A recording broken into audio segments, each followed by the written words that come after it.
আপনারা জানেন যে একদলীয় শাসন ব্যবস্থা চলতেছে। এদেশে আন্দোলন সংগ্রাম করতে গিয়ে আমরা অনেকেই নির্যাতিত হচ্ছি, অত্যাচারিত হচ্ছি, গুম খুনের শিকার হচ্ছি। কোনো বাধাই কিন্তু আমাদেরকে বাধা দিয়ে রাখতে পারবে না। আমরা এই সরকারের রক্তচক্ষুকে উপেক্ষা করেই আন্দোলন সংগ্রামের মধ্য দিয়ে আমাদের টার্গেটে পৌঁছাতে আমরা সক্ষম হব। নির্বাচন উত্তর জাতীয় সরকার গঠনের পর কিভাবে সেই সরকার আজকে দ্বিকক্ষ বিশিষ্ট পার্লামেন্টের মধ্য দিয়ে সুশাসন প্রতিষ্ঠা করতে পারবে, সেজন্য আমাদের ভিশন 2030 দেশনেত্রী বেগম খালেদা জিয়া ইতিমধ্যে যে ডাক দিয়েছেন তাকে সামনে রেখেই আমরা কথা বলছি, সেমিনার আয়োজন করছি এবং এই সেমিনারে দেশের বিশিষ্ট বুদ্ধিজীবীরা অংশগ্রহণ করছেন, নাগরিক সমাজ অংশগ্রহণ করছেন। তাদের মতামত আমরা গ্রহণ করছি। তাদের মতামতের ভিত্তিতেই এই দেশে যেন আমরা সেই সুশাসনকে সমন্বিত রাখতে পারি, সেই চেষ্টা আমাদের রয়েছে। আমরা কিছুদিন আগে দেখতে পেয়েছি বাংলাদেশ সরকারের পররাষ্ট্রমন্ত্রী ডক্টর এ.কে আব্দুল মোমেন তিনি বলেছেন যে সরাসরি ভারতের নাম উল্লেখ করে তিনি বলেছেন যে বাংলাদেশে আওয়ামী লীগ সরকারকে টিকে রাখতে ভারতের সাহায্য সহযোগিতার প্রয়োজন। এবং এরপরেই আমরা দেখতে পেলাম যে বাংলাদেশের প্রধানমন্ত্রী শেখ হাসিনা ভারত সফর করেছেন এবং তিনি গতকাল ফিরে এসেছেন। তো এর ব্যাপারে আমরা দেখেছি আপনাদের মহাসচিব স্পষ্ট বক্তব্য দিয়েছেন। তিনি বলেছেন যে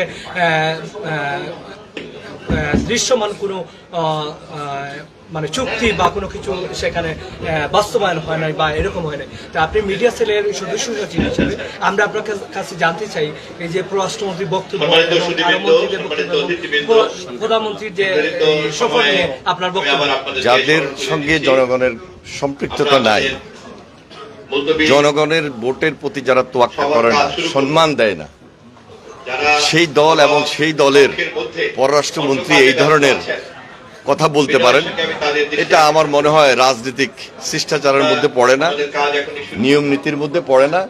এই ধরনের বক্তব্যকে শুধু আমরা না, দেশবাসীও ধিক্কার জানায়। ধন্যবাদ। এই মুহূর্তে